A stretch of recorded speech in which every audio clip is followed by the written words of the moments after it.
नमस्कार, आप देख रहे हैं मीडिया हलचल और मैं हूं आपके साथ आशुतोष मिश्रा। पीलीभीत इस समय चुनावी रंगों में रंग गया है।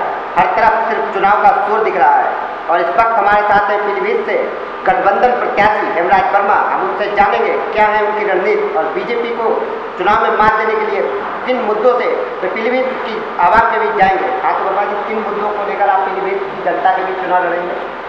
देखिए, आज हमारे इस पीलीभीत जनपद में जनपद के तो 4-5 मुद्दे ऐसे हैं जो बहुत ही महत्वपूर्ण मुद्दे हैं। हम जहाँ देश और प्रदेश की बात करते हैं तो वास्तव में देश और प्रदेश की जो जनता है, आम लोग हैं, वो अपने आप को आज ठगा हुआ महसूस कर रहे हैं भारतीय जनता पार्टी की सरकार से। और आज उनके मन में गुस्सा है कि इन्होंने कोई एक भी वादा पूरा नहीं किया, एक भी काम उन्होंने किया नहीं, सारे जुमले हवाई साबित हुए, जुमले साबित हुए सारे वादे। तो जनता में एक आक्रोश है और इस चुनाव में वो आक्रोश निकल रहा है। लेकिन अगर मैं पीलीभीत जनपद की बात करूं तो हमारा पीलीभीत जनपद आज देश की आज़ादी के 72 सालों में काफ़ी पिछड़ा हुआ है।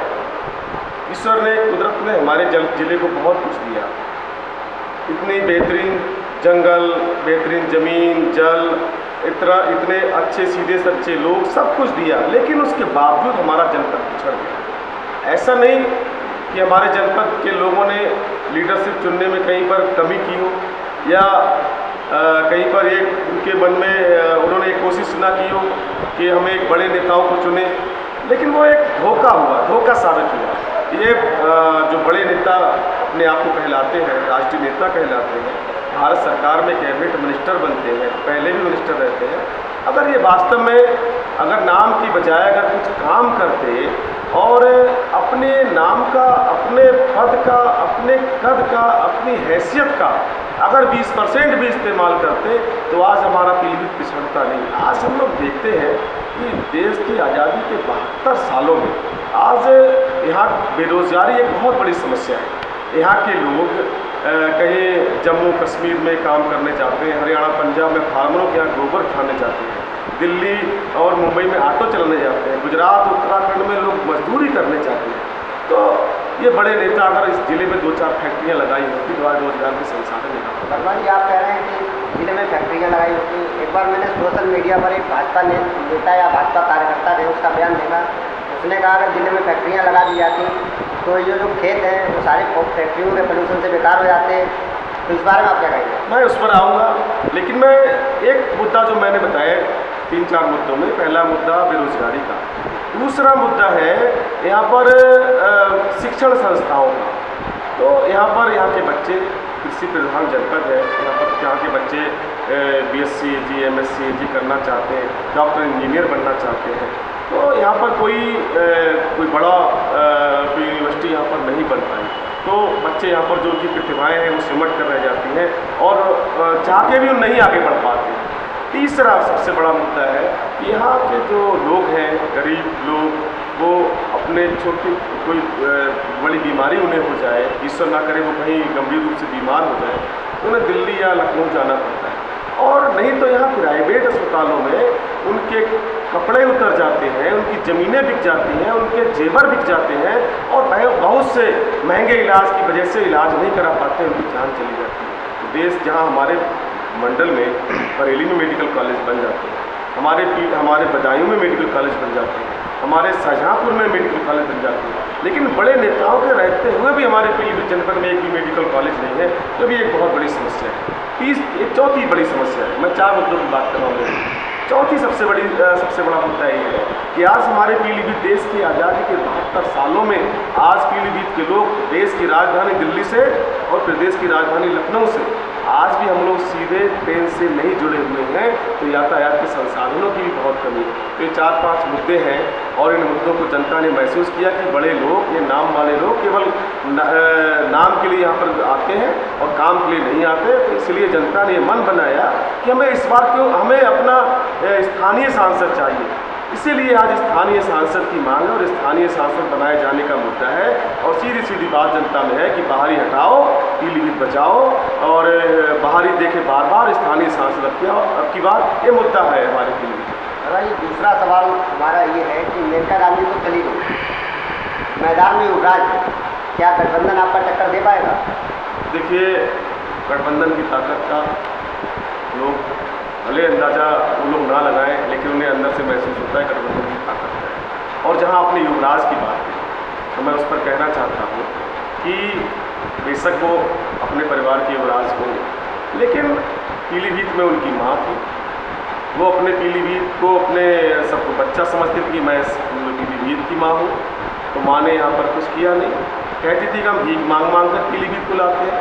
अब भीख मांगने की अगर हम लोग बात करें तो घर पे भिखारी आता है, उसे किसी ने 1 कटोरी चावल दे दिए, 1 कटोरी गेहूँ दे दिए, 10 रुपये दे दिए, 20 रुपये दे दिए। भीख तो भीख है, भीख तो भीख है। लेकिन पीलीभीत की जनता इस बार पीलीभीत की जनता को हक दिलाने वाले सांसद को चुनने जा रही है, जो भीख मांगने वाले भीख मांग मांग कर लाए उनको इस बार बाहर का रास्ता दिखाना चाहते हैं। अब माँ को ये लगा पीलीभीत की जनता इस बार जो है हमें यहाँ से हरा देगी, तो उन्होंने वो यहाँ से चली गई, अपने आप को बचा के यहाँ से चली गई और अपने बिगड़ैल बेटे को यहाँ पर छोड़, जिसको आप युवराज कहते हैं, वो ऐसी माँ का बिगड़ैल बेटा है जो जब यहाँ चुनाव लड़ने आता है 2009 में, तो यहाँ पर पीलीभीत जिले की अमन चैन शांति व्यवस्था खराब करने की कोशिश करता है। चुनाव जीतने के बाद किसी को थप्पड़ मारता है, किसी गालियाँ देता है, किसी को मुकदमे लिखवाता है और फिर चुनाव फिर जो है वो मुड़कर नहीं देखता है। और आज फिर वो 9-10 साल बाद फिर हेलीकॉप्टर से उतरता है। तो ऐसे बिगड़ैल बेटे को यहाँ की जनता जब उन्हें पीलीभीत का मान सम्मान करने वाला, मान सम्मान देने वाला, पीलीभीत की इज्जत को बढ़ाने वाला उनका एक लायक बेटा आज यहाँ पर मौजूद है, जनता के बीच में मैदान में मौजूद है, तो ऐसे नालायक बेटे और बिगड़ैल बेटे की यहाँ पर कोई जगह नहीं है। जनता उन्हें इस बार उनकी जमानत जब्त करके हमेशा के लिए बाहर का रास्ता निकालना चाहती है। तीसरा सवाल हमारा सपा के माननीय अध्यक्ष जी से है। विधानसभा चुनाव में तो सपा कोई कमाल नहीं कर पाई, क्या लोकसभा चुनाव में सपा और बसपा और लोकदल पार्टी का गठबंधन क्या कुछ मैच दिखाएगा?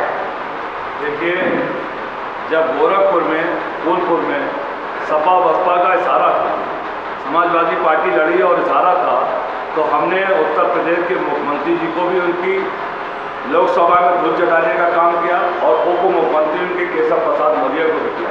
हमने कैराना जीती, नौकरी जीती, जिनसे सपा बसपा का गठबंधन हुआ है।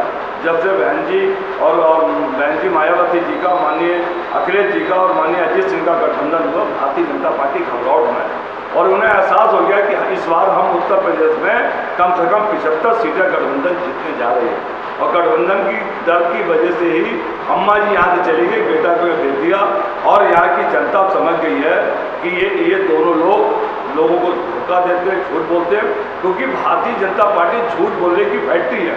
भारतीय जनता पार्टी झूठ का कारखाना है। भारतीय जनता पार्टी के नेता नरेंद्र मोदी ने कहा था सरकार बनाएंगे तो 2 करोड़ लोगों को हर साल नौजवानों को नौकरी देंगे, बेरोजगारी दूर करेंगे, किसानों की आय दुगनी करेंगे, 15-15 लाख रुपए हम किसानों के खातों में देने का काम करेंगे, विदेशों से कर्जा, विदेशों से काला धन आने का काम करेंगे और देश की सीमाएं सुरक्षित करने का काम करेंगे। आप सारे के सारे मुद्दे भारतीय जनता पार्टी विफल हो गई है। इसलिए भारतीय जनता पार्टी इस विकास के मुद्दों से बचने के लिए हटाए सटाए के मुद्दे लाती है और घुमाए फिराए के हटाए सटाए की बात करेंगे। वर्मा जी, अगर यदि आप पीलीभीत से चुनाव जीतते हैं तो सबसे पहला कार्य पीलीभीत की जनता के लिए आपका क्या होगा? पहली चीज़ तो ये है, पीलीभीत की जनता ने मुझे मौका दिया और अपना सांसद चुना, तो निश्चित तौर पे पहली बार पीलीभीत की जनता को महसूस होगा कि आखिर सांसद क्या होता है और क्या कर सकता है। सांसद की जो जिम्मेदारी होती है, तो उन सारी जिम्मेदारियों को मैं पूरे रात दिन एक कर उन सारी जिम्मेदारियों को पूरा करने की कोशिश करूंगा और यहाँ पर मेडिकल के क्षेत्र में, यहाँ पर शिक्षा के क्षेत्र में, यातायात के क्षेत्र में और रोजगार के क्षेत्र में हम इन चारों मुद्दों पर काम करने की कोशिश करेंगे। जब हम लोग विधायक थे, मंत्री थे, तो हमने उस पर काम करना शुरू भी किया था, लेकिन इस सरकार में वो काम रुक गया है। अब हम फिर उस काम को आगे बढ़ाकर पीलीभीत जनपद को एक खूबसूरत जनपद, एक विकसित जनपद बनाने की हम लोग सब लोग मिलकर कोशिश करेंगे और इस जनपद को एक अमन चैन शांति व्यवस्था देकर इस जनपद को आगे बढ़ाने का काम करें। बहुत बहुत धन्यवाद। तो ये थे हंसराज वर्मा, जिन्होंने हमारे साथ बात की पीलीभीत की जनता के लिए क्या कुछ करने वाले हैं चुनाव जीतने के बाद। उन्होंने हमारे सामने रखा। पीलीभीत से मुकुल शर्मा के साथ आशुतोष मिश्रा, मीडिया। अगर आपने अभी तक हमारा चैनल सब्सक्राइब नहीं किया तो अभी सब्सक्राइब करें और बेल आइकॉन को क्लिक करके हमारी लेटेस्ट वीडियोस के बारे में अपडेट जानें।